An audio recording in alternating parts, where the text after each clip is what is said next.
मैं तू मेरा तेरा अच्छा बुरा। स्वीकृति ये इतना कठोर हृदय कर देती है, भाई भाई की छोटी सी संपत्ति के लिए हत्या कर देता है, इतना कठोर हृदय कर देता है, पूज्य जनों का अपमान निरादर। बड़ा यही स्वीकृति इतना सरस हृदय कर देते हैं, जरूरत पड़े तो अपने प्राण दूसरों के लिए देने के लिए। परहित सरिस धर्म नहीं भाई। परम धर्म की स्थिति स्वीकृति से, परम प्रेम की स्थिति स्वीकृति से। विश्वास कीजिए, स्वीकृति ही हमारी गलत हो गई। आत्मबोध स्वीकृति से ही होता है, भगवत प्रेम स्वीकृति से ही होता है। मेरे प्रिया प्रीतम, बस और कोई नहीं। ये स्वीकृति ही तो है। मेरे तो गिरधर गोपाल दूसरो न कोई। स्वीकृति, पर यह स्वीकृति बहुत दुर्लभ स्वीकृति है। जीवन में जब तक चार बातें नहीं होंगी तब तक ये स्वीकृति भगवत मार्ग की पुष्ट नहीं होती। सबसे पहले निरंतर गुरु प्रदत्त नाम जप, मंत्र चिंतन। दूसरा, इसकी पुष्टता के लिए सत्संग अति अनिवार्य है, अति अनिवार्य है। सत्संग नहीं तो भजन नहीं बन सकता। भजन न होई संग बिनु।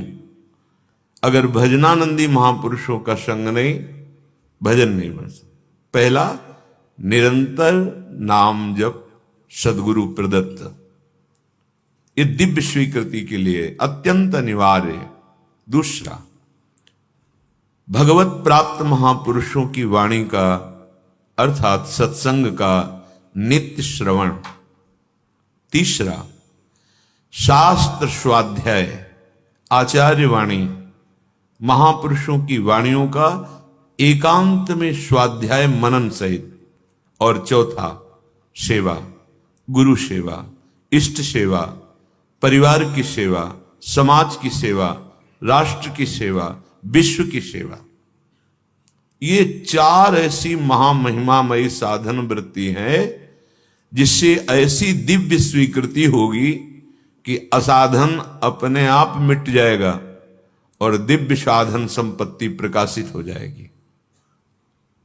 पहला, गुरु प्रदत्त नाम मंत्र, अभ्यास निरंतर का। दूसरा, महत्पुरुषों का संग, सत्संग। तीसरा, अध्यात्म वृत्ति को पुष्ट करने वाले महापुरुषों की वाणी, शास्त्रों का स्वाध्याय नियमित रूप से। और चौथा, सेवा। ये आपकी स्वीकृति को बदल देंगे। स्वीकृति ही भगवत प्राप्ति है। आप सच्ची बात समझ लो, ये मनन की हुई बात कह रहे हैं। जहां स्वीकृति हुई स्योहम, सोहमस्मि, अहम ब्रह्मास्मि, वो ब्रह्मबोध की तरफ पहुंच रहा है। स्वीकृति हो गई, मैं स्त्री, मैं पुरुष, मैं कर्ता, मैं भोक्ता, तो दुर्गति की तरफ बढ़ रहा है। सारा खेल स्वीकृति का। बड़ी महिमा इस स्वीकृति की है, पर यह स्वीकृति बड़ी दुर्लभ है जो असत स्वीकृति को मिटाकर सत्य में स्थित कर दे। यही स्वीकृति, तभी कहते भगवत प्राप्ति बहुत सरल है, बस ये स्वीकृति नहीं होती। लाख उपाय करो, बार बार यही बना रहता है, मैं पुरुष हूं, मैं स्त्री हूं, मैं ये भोगा, मैं ये भोगूंगा, मैंने ये किया, मैं ये करूंगा, मेरे पास ये है, अब मैं ये प्राप्त कर लूंगा, बस लोकवत। इसी स्वीकृति से हमारी दुर्दशा हो गई। कैसे लोक में हाहाकार मचाए है, माया तांडव किए हैं। राग, द्वेष, ईर्ष्या, मत्सरता, लोभ, मोह, काम, क्रोध नष्ट किए हुए, और उससे वो सुख समझ रहे हैं। माया के दासत्व से मुक्त होना ही नहीं चाहते, स्वीकृति बदलना ही नहीं चाहते। ऐसा प्रभाव कुमति का छा गया है कि सुमति द्वारा स्वीकृति करने की हिम्मत नहीं पड़ रही। मैं प्रभु का हूं, और इस जन्म में सिर्फ मुझे प्रभु को प्राप्त करना है, दिव्यानंद की अनुभूति करनी है, स्वीकृति ही नहीं हो रही।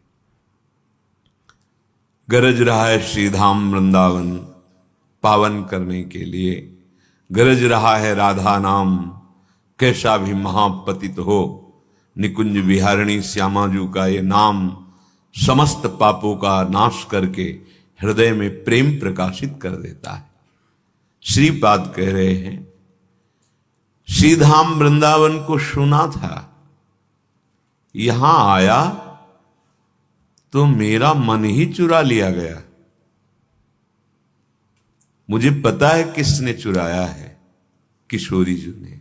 कह रहे वृंदावन गहन वने राधे ममहारितम मनोरत्नम लब्धम त्वयैव नूनम स्मित मधुरम देहि दासोस्मि।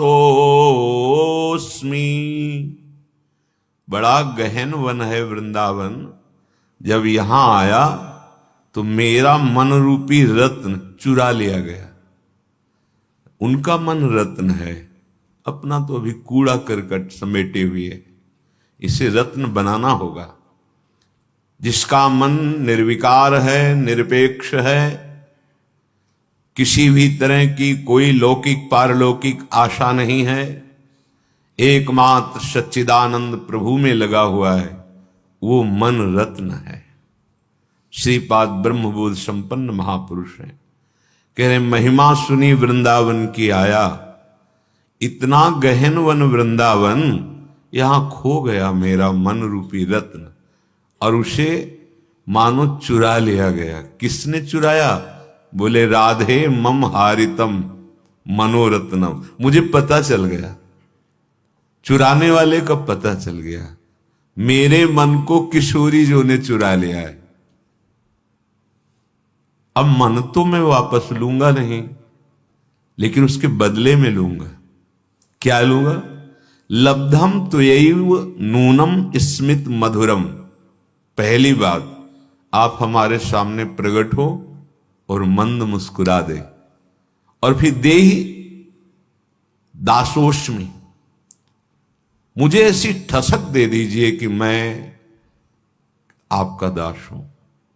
बस मैं लाडली जी की चरणारविंद की एक एक वृत्ति से अपने मन को देखना चाहता हूं, जिसको चुरा लिया गया। मनो में राधाया पद मृदुल पद में निवसतु। बस श्री किशोरी जी के गोरे चरणारविंद के तलवे के नीचे मेरा मन बना रहे।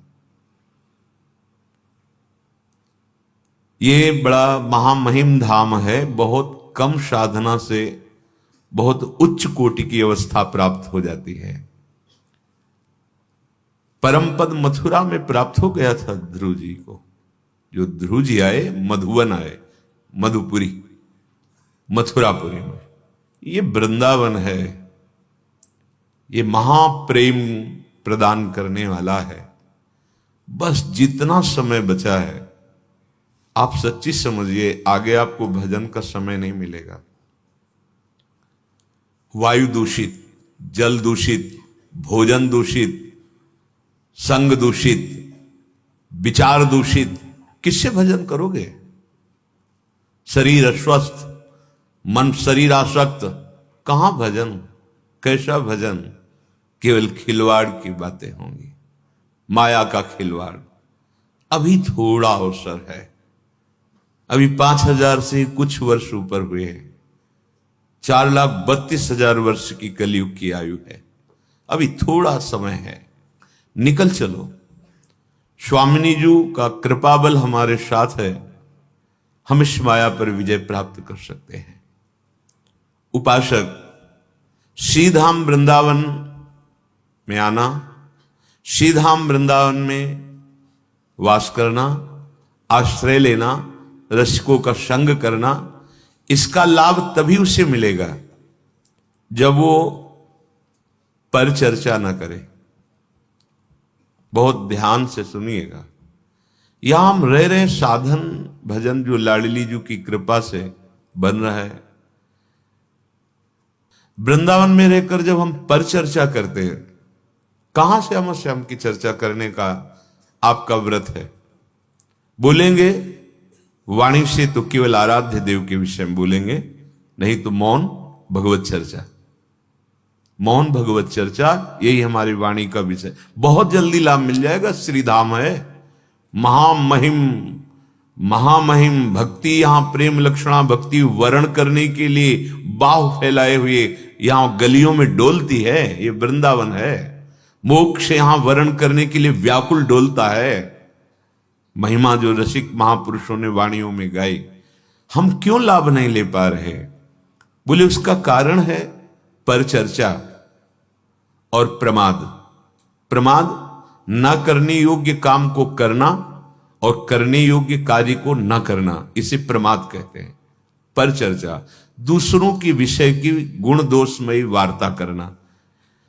परदोष दर्शन, परिचर्चा, परनिंदा, कथन, श्रवण, यही हमारे भजन के प्रभाव को क्षीण कर रही। फिर वही बात आ गई, चलनी में गैया दुहे और दोष दैव को दे। गाय बढ़िया है, दूध भी दे रही, पर चलनी में दूर है तो एक चुल्लू भी पीने को नहीं मिल रहा। धाम महामहिम है, उपासना बड़ी रसमयी, और एक बूंद रस का हमारे हृदय में स्फुरण नहीं हो रहा। क्यों? क्योंकि परिचर्चा और प्रमाद। बैठा लो मन में इस बात को। रसना कटो जो अन रटो। क्यों नहीं आप आचार्य चरण की बातें स्वीकार की जा रही, महापुरुषों की? व्यर्थ वार्ता क्यों हम प्राय देखते हैं? बिल्कुल इतनी पीड़ा नहीं कि मेरे कितने मिनट व्यर्थ जा रहे हैं। कभी कभी एक झुलझुलाहट होनी चाहिए, आपको एक जलन होनी चाहिए कि इतना मिनट हम इससे व्यर्थ की वार्ता करते रहे। और वो वार्ता में गुण दोष जरूर आ जाएंगे, किसी की गुण चर्चा और किसी की दोष चर्चा। उपासक दोनों नहीं करता। तात सुनहु मायाकृत गुण और दोष अनेक। अनेक गुण या उभय न देखी, देखी सो विवेक। सच्चा गुण यह है कि न गुण देखना है न दोष देखना है। भगवत भाव से सबसे देख के उदासीन, अपने उपासना में लगे रहना। जिसमें ये दो बातें बनी रहती हैं, उसमें तीसरी बात घमंड प्रकट हो जाती है, अपने में बड़ेपन का। मैं बड़ा हूं, तो उसका परिणाम भय विषाद शोक आ जाता है।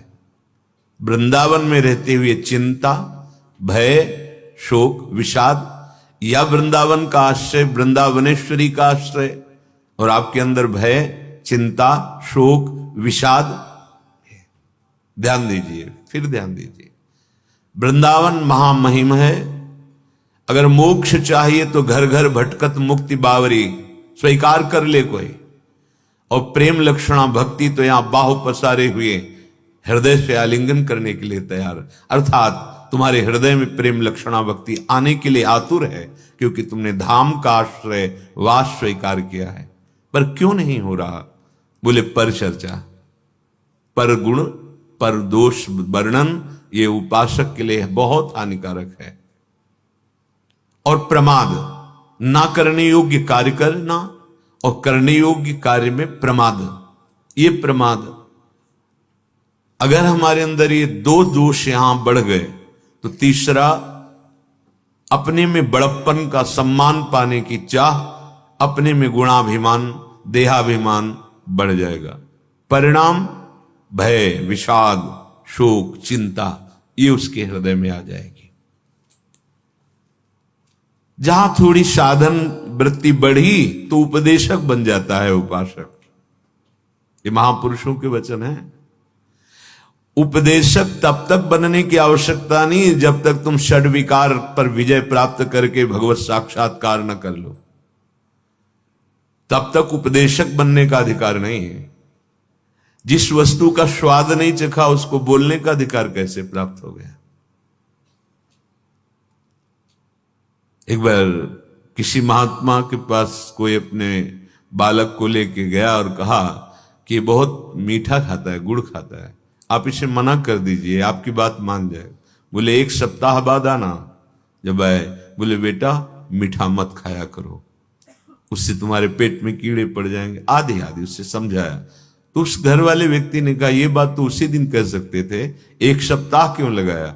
बोले क्योंकि मैं भी मीठा खाता था, एक सप्ताह से छोड़ दिया और आजीवन के लिए तब मैं उपदेश। ये है महात्मा की वृत्ति। हमें भगवत साक्षात्कार नहीं हुआ, हमने अपनी इंद्रियों को अंतर्मुख करके स्वरूपानुसंधान नहीं किया, संसार से वैराग्य नहीं, हम उपदेशक बनकर उपदेश दे रहे हैं तो हमें सम्मान मिलेगा और भ्रष्ट हो जाएंगे। सम्मानम कल्यात घोर गर्णम, ये विष केवल सिद्ध महापुरुष ही पचा सकता है। जैसे भगवान शिव हलाहल विष कुछ नहीं फर्क पड़ा, ऐसे ही जो शिव स्वरूप हो गया है, भगवत स्वरूप हो गया है, वो जो साधक अभी कोई स्थिति नहीं और उपदेशक बन जाता है तो ये उपदेशक की भावना बड़ी उसको निंदनीय स्थिति में गिरा देती है, महापुरुषों के वचन खोखला कर देती है अंदर से। सम्मान, विषय, प्रियता सब सब घेर लेते हैं। आज लड़ने की सामर्थ्य है नहीं, क्योंकि वो स्थिति नहीं आई, भूमिका नहीं आई, वो फिर अंदर ही अंदर वो खोखला हो जाता है। उपदेशक अपने को दूसरों का कल्याण करने वाला समझ बैठता है, और जो भगवत प्राप्त वो बोधयंता परस्परम कथयंति च माम नित्यम तुष्यंति च रमंति च, ये भगवद आदेश का पालन हो रहा है। स्वांता सुखाय तुलसी रघुनाथ गाथा, जगत का मंगल नहीं, जगत तो जगदीश स्वरूप उनको अनुभव में आता है। मेरे भगवान इस रूपों में बैठ करके प्रश्न उत्तर करते हैं, मेरे भगवान भगवत चर्चा करने का अवसर देते हैं। बोधयंता परस्परम, परस्पर भगवत चर्चा, उसी में तुष्ट होना, उसी में रमण करना, ये स्वभाव होता है। आशा बसन व्यसन याति नहीं, रघुपति चरित होए ता सुनहि। सनक सनंदन सनातन सनत कुमार, इन चारों कुमारों का स्वभाव है, एक चर्चा करने लगेंगे तीन श्रोता बन जाएंगे। भगवान शिव चर्चा कर रहे हैं, अंबाजी श्रोता बनी। यहां उपदेशक की वृत्ति नहीं है, यहां स्वांता सुखाय है। जो वाणी द्वारा तुमने बोला वो तुम्हारे हृदय में है, तुम्हारे आचरण में है नहीं, तो दंभ कहा जाएगा। इसी को दंभ कहा जाता है। इसलिए उपासक जब तक अनुभव न हो जाए तब तक वाणी खोले नहीं, फिर जब खोलेगा तो लाखों की हृदय ग्रंथि को खोल देगा वो, क्योंकि वो सामर्थ्य उसकी वाणी में जागृत हो जाती है। उपदेशक अगर उस भूमिका को प्राप्त नहीं है तो उसके अंदर ज्ञानाभिमान जागृत हो जाता है और सामने वो लघु समझने लगता है, फिर वो भ्रष्ट हो जाता है। सामने लघु नहीं देखना, सामने आराध्य देव देखना है।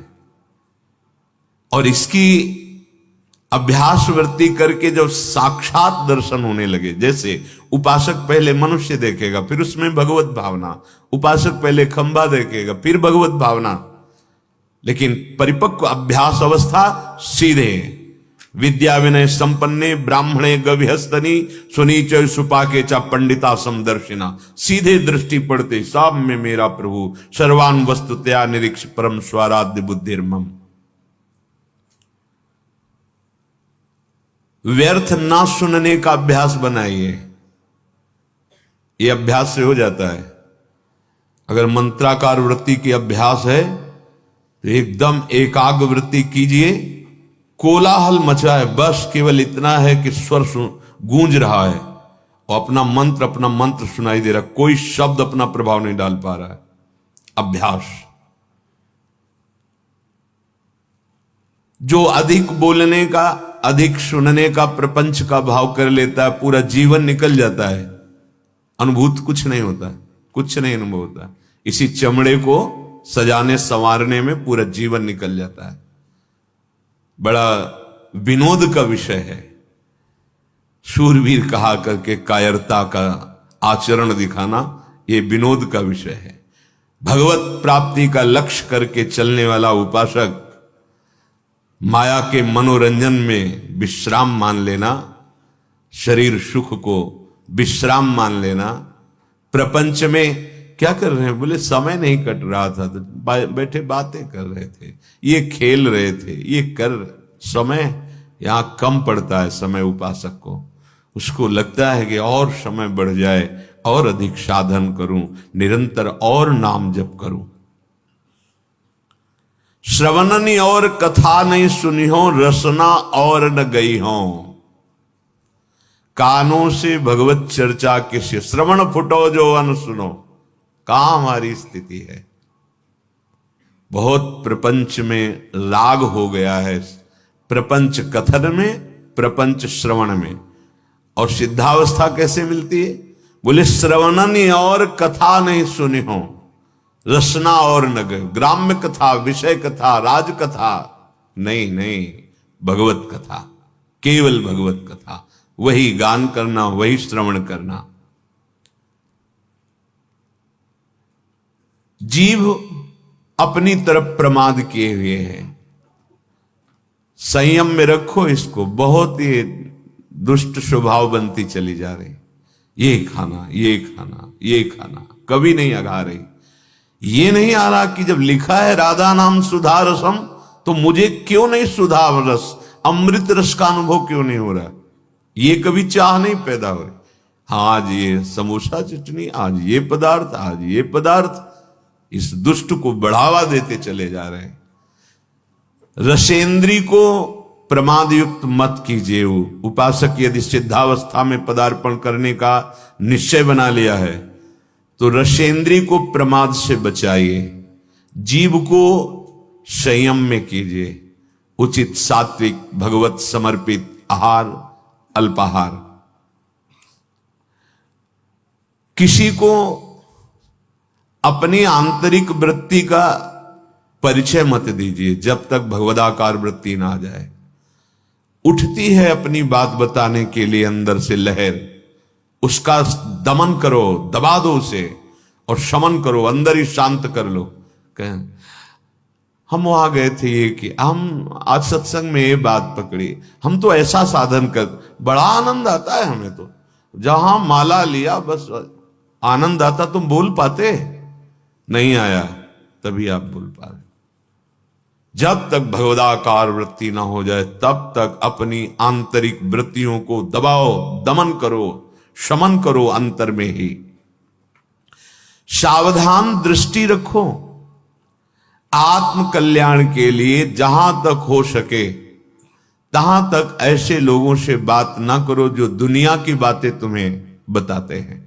दुनिया के विषय में हमें नहीं जानना, दुनिया के मालिक के विषय में जानना है। ये जो परनिंदा करने वाले स्वभाव वाले हैं वो बड़े भाग्यशाली साधक है जिनको ऐसे लोगों का दर्शन, संभाषण, संग नहीं मिलता। बड़े भाग्यशाली है। देखो, अगर आप श्री जी की आज्ञा में हो तो आपको ऐसा अवसर ही नहीं है। सत्संग सुने अपने अपने कमरे में, अपनी अपनी दिनचर्या में, बाहर जाना ही नहीं है। अपने ठाकुर के नाम रूप लीला धाम से रति करो। बाहर गए, रास्ते में मिले, दंडोत या राधे श्याम, शुरुआत यहां से होगी, फिर पर चर्चा, फिर पर निंदा, और पहुंचे ठाकुर जी के दर्शन के लिए। वहां से भी पकड़ के कोई दोस्त दर्शन, फिर आए, वही सब मन को गंदा करते। नहीं तो श्रीधाम वृंदावन बहुत जल्दी आनंद का अनुभव हो जाए। विषयासक्त पुरुष जब तुम्हें सम्मान देने लगे तो तुम्हें अंदर अंदर जलन होनी चाहिए और दुर्भाग्य का अनुभव होना चाहिए। देखो, सतमार्ग क्या है? सम्मानम कल्याति घोर गर्लम नीचापमानम सुधा, श्री राधा मुरली धरो भज सके वृंदावन माते। सबके चरणों में तृणादपि सुनीचेन। कब बनोगे? कब आएगा? सबके चरणों में। अहो, आश्चर्यमयी बात, वो संसार का वेश धारण किए साष्टांग लूटा हुआ है। कितनी अपार श्रद्धा है। और हम श्रद्धा के मार्ग के पथिक होकर के सर भी नहीं झुका सकते। हमको ये गर्व है कि हम विरक्त हैं। काहे से विरक्त है? देहाभिमान से, विषयों से, किससे? वहां उसकी दैन्यता को देखो, वो साष्टांग लौटा हुआ पड़ा है। केवल आपको इस भाव से ये भगवान के दास हैं, तो आप अपने भगवान को नहीं पहचान पा रहे, उस रूप में कोटिशाह उनके चरणों में दंडवत है। कहीं छू न जाए किसी का प्रणाम, नमस्कार, वंदना, स्तुति, ये कहीं हमारे हृदय को स्पर्श न कर ले, नहीं तो मलिन कर देगी पक्का। विषयासक्त पुरुष द्वारा किया हुआ सम्मान यदि स्वीकार करते हो तो तुम्हारा दुर्भाग्य है।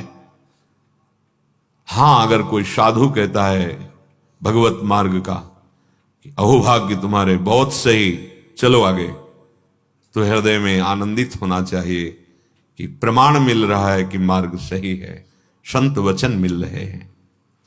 विषयासक्त पुरुष जब सम्मान देता है और उपासक उसी को बटोरना शुरू कर देता है और सौभाग्य मानने लगता है, तो उसके जीवन से भगवान का महत्व खत्म हो जाता है। जो सत्संग से बना महत्व खत्म, देहाभिमान फिर वही जागृत हो गया, अपना महत्व। गान भले उनका करे, महत्व अपना स्थापित करेगा, नहीं तो चौथी भगत मम गुणगन करे कपट तज गान।